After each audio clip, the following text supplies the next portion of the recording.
अस्सलामुअलैकुम everyone, welcome back to my YouTube channel linguistic and literature notes. आज का हमारा टॉपिक है मेजर बारबरा, जिसको जी.बी. शाह ने लिखा है। ये एक सोशल स्टायर है जिसको 3 हिस्सों में डिवाइड किया गया है। इसको फर्स्ट टाइम 1905 में परफॉर्म किया गया था। इसकी पब्लिकेशन डेट 1907 है। प्ले के अंदर शाह ने अपने सोसाइटी के रिलीजियस हिपोक्रेसी को बहुत ज़्यादा मोक किया है। वो कहता है कि उसकी सोसाइटी इतनी ज़्यादा कॉम्प्लेक्स थी कि वो कहते कुछ और थे, करते कुछ और थे, और यही वो वजह थी जिसकी वजह से वो तबाही का शिकार हुए। फर्स्ट एक्ट में हमें लेडी ब्रिटोमार्ट का हाउस दिखाया गया है। उसी के अंदर ही फर्स्ट एक्ट होता है, जो कि एक मिडिल एजड वुमेन है जिसको बहुत ज़्यादा गुस्सा आता है, जो नैरो माइंडेड व्यूज़ रखती है। वो कभी भी बोलने से डरती नहीं है। जो भी उसके दिमाग में आता है वो बोल देती है, चाहे सामने वाला कुछ भी समझे, क्योंकि उसे ये लगता है कि वो कभी भी कुछ गलत नहीं बोलती, वो हमेशा सही होती है। उसका एक बेटा है जिसका नाम स्टीफन है, जिसकी उम्र 25 साल है, जो उसके हर सुख दुख में उसके साथ होता है। जैसे ही प्ले स्टार्ट होता है, लेडी ब्रिटोमार्ट अपने बेटे स्टीफन को बुलाती है। इस वक्त वो ड्राइंग रूम में बैठी होती है, क्योंकि वो अपने बेटे से बहुत ही अहम जो टॉपिक है उस पर बात करना चाहती है। जैसे ही स्टीफन आता है, वो उसे बताती है कि वो लोग काफ़ी ज़्यादा मुश्किल में हैं, क्योंकि उनकी जो फाइनेंशियल सिचुएशन है वो बहुत ही डाउन हो चुकी है। वो अपने फाइनेंसिस को पूरा नहीं कर पा रहे। इसी वजह से स्टीफन को अब रिस्पॉन्सिबिलिटी उठानी होगी, उसे अपने फैमिली का हेड होना पड़ेगा। लेकिन स्टीफन ऐसा कुछ भी नहीं चाहता, क्योंकि उसे मालूम है कि उसकी अम्मा उससे ज़्यादा कैपेबल है, वो उस घर को मैनेज कर सकती है, वो खुद ही उसको संभाल लेगी। इसलिए वो कहता है कि आप ही अपना घर संभालें, मैं ये सब कुछ नहीं कर सकता, क्योंकि उसे मालूम है कि अगर वो वहाँ पर चार्ज संभालेगा, वो अपने घर का हेड बनेगा, तो उसे दूसरों की क्रिटिसिज्म भी सहनी पड़ेगी। लेडी ब्रिटोमार्ट उसे समझाती है कि अब तुम्हारी बहनें बड़ी हो चुकी हैं, अब उनकी शादी हो जानी चाहिए, अब उनको पार्टनर की ज़रूरत है। इसी वजह से उनकी जो शादी है वो किसी रिच इंसान से होनी चाहिए, और इसके बाद तुम्हें भी जॉब ढूंढनी होगी ताकि तुम अपनी बहनों के फ्यूचर को सिक्योर कर सको, और जब भी उन्हें पैसों की ज़रूरत पड़े तुम उनकी मदद कर सको। तो फाइनेंशियली तुम्हें हर साल उनको कुछ ना कुछ देना होगा। इसी वजह से तुम्हें चाहिए कि तुम कोई जॉब करो। स्टीफन को नहीं पता होता कि आखिर वो शुरू कहाँ से करे। लेडी ब्रिटोमार्ट उसे कहती है कि तुम अपने फादर से कहो कि वो तुम्हारी मदद करे। लेडी ब्रिटोमार्ट का एक्स हस्बैंड एंड्रयू अंडरशाफ्ट है। हम एंड्रयू अंडरशाफ्ट को लेडी ब्रिटोमार्ट का एक्स हस्बैंड इसलिए कह रहे हैं क्योंकि जब स्टीफन छोटा होता है तो दोनों की डाइवोर्स हो जाती है। फिर एंड्रयू अंडरशाफ्ट ने दोबारा कभी भी अपने बच्चों को नहीं देखा होता, क्योंकि उसे अपने बच्चों से इतनी ज़्यादा अटैचमेंट नहीं होती। इस वजह से वो उनसे दोबारा नहीं मिलता, लेकिन वो उनको पैसे भेजता रहता है। लेडी ब्रिटोमार्ट अभी भी अपने एक्स हस्बैंड से राब्ते में हैं। क्योंकि वो फाइनेंशियली इतने स्ट्रॉन्ग नहीं हैं कि वो अपने तीनों बच्चों को अकेले पाल लेती। इस वजह से उसने एंड्रयू अंडरशाफ्ट से राब्ता रखा हुआ होता है एज अ फ्रेंड।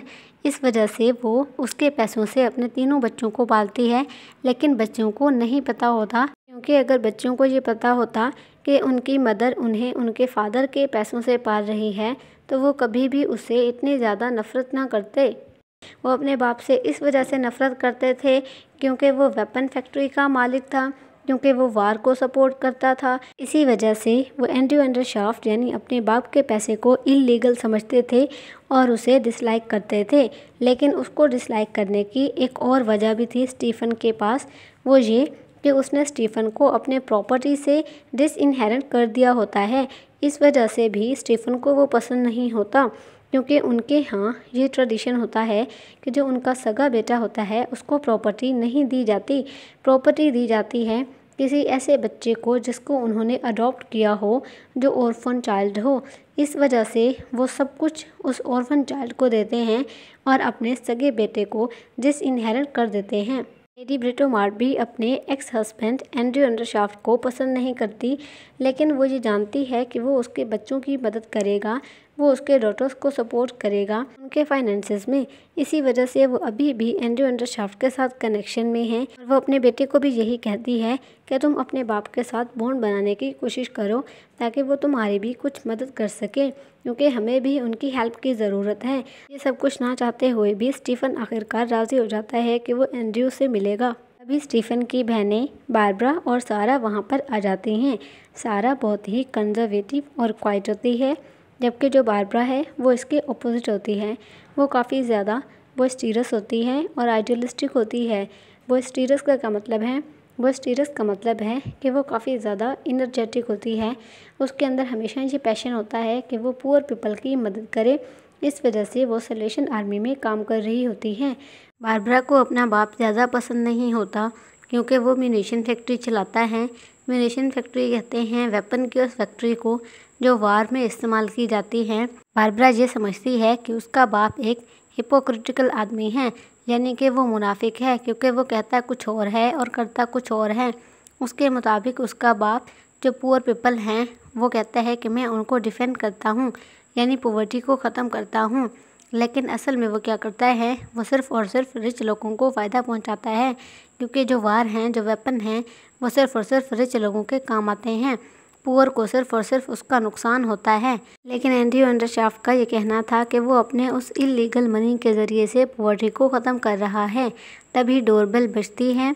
लेडी ब्रिटोमार अपने बच्चों से ये अनाउंस करती है कि उसने एंड्रयू को चाय पर बुलाया है और वो आ चुका है। स्टीफन को ये अपॉर्चुनिटी मिलती है कि वो उसके साथ बात करे और उससे अपने फाइनेंशियल हेल्प के लिए मदद मांगे। एंड्रयू किसी को भी नहीं पहचानता। काफ़ी लंबे अरसे बाद उसने अपने बेटे स्टीफन को देखा होता है, इस वजह से वो उसे भी नहीं पहचानता, क्योंकि उसने उसे तब देखा था जब वो बहुत छोटा था। बारबरा एंड्रयू को कहती है कि वो किसी भी कीमत पर उसके साथ रूम शेयर नहीं करेगी।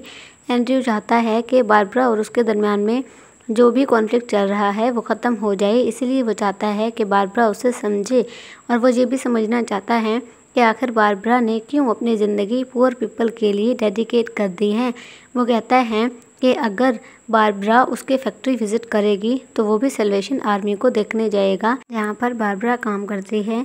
स्टीफन को बहुत ज़्यादा अजीब लग रहा होता है कि वो किस तरीके से अपने उस बाप से मदद मांगे जिससे कभी उसने बात नहीं की, जिससे वो फ्रैंक नहीं है, जिसको वो पसंद नहीं करता। इस वजह से उसे बहुत अजीब लगता है कि वो किस तरीके से अपने बाप से हेल्प मांगे कि उसे फाइनेंसिस में उसकी हेल्प चाहिए। एक्ट नंबर 1 ख़त्म हो चुका है। एक्ट नंबर 2 सैल्वेशन आर्मी में होता है। सैल्वेशन आर्मी का शेल्टर वेस्ट हाम लंदन में है। वहाँ पर एक आदमी कंप्लेन करता है कि उसे जो खाना दिया गया है वो बहुत ज़्यादा सादा और कम है। इस वजह से वो जानता है कि वो बहुत जल्द भूख महसूस करेगा। दूसरे लोग भी इस इंतज़ार में होते हैं कि उन्हें खाना कब मिलेगा। वो ज़रूरतमंद नहीं होते, उन्हें सैल्वेशन आर्मी की ज़रूरत नहीं होती, लेकिन फिर भी वो प्रिटेंड करते हैं कि उन्हें सैल्वेशन आर्मी की ज़रूरत है, क्योंकि वो वहाँ सैल्वेशन आर्मी में काम करने वाली फ़ीमेल वर्कर्स को पसंद करते हैं। इस वजह से वो वहाँ उन औरतों को बेवकूफ़ बनाते हैं, जैसे कि बारबरा को, कि वो उनको खाना खिलाए और वो ज़रूरतमंद हैं। बारबरा अपने बाप एंड्रयू को वो शेल्टर दिखाती है जहाँ पर वो काम कर रही होती है।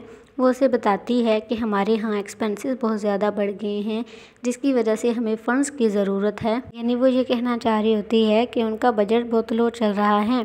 इस पर एंड्रयू कहता है कि मैं तुम लोगों को मनी डोनेट करूँगा अगर तुम ये एडमिट करती हो कि तुम्हें मेरी मदद की ज़रूरत है। बारबरा इससे पहले कोई आंसर देती, उसका जो कमिश्नर था सैल्वेशन आर्मी का, वो जवाब देता है एक विस्की डिस्टिलर भी है जो हमारी मदद करना चाहता है, हमें फ़ंड्स डोनेट करना चाहता है। इसी तरीके से वो कहता है कि अगर तुम भी हमें मनी डोनेट करोगे, इस तरीके से हमारा शेल्टर भी बच जाएगा और लोगों की ज़रूरतें भी पूरी हो जाएंगी। और यही वो तरीका है जिसके ज़रिए से हम फाइनेंशियल रुन से बच सकते हैं और अपना शेल्टर आराम से चला सकेंगे। लेकिन बारबरा वहाँ पर एक एथिकल क्वेश्चन उठाती है कि हम ये पैसे कैसे ले सकते हैं। हालांकि जो डिस्टिलर है वो अल्कोहलिज्म को प्रमोट करता है, ये आर्मी के वैल्यूज़ के अगेंस्ट है, हम इससे पैसा नहीं लेंगे। लेकिन कमिश्नर को इसकी परवाह नहीं होती, क्योंकि उसे पैसे की ज़रूरत होती है। उसके लिए ये मैटर नहीं करता कि पैसा कहाँ से आ रहा है। इसी बात पर एंड्रयू अपनी बेटी को समझाता है कि तुम्हें चीज़ों को इतना ज़्यादा सीरियस नहीं लेना चाहिए।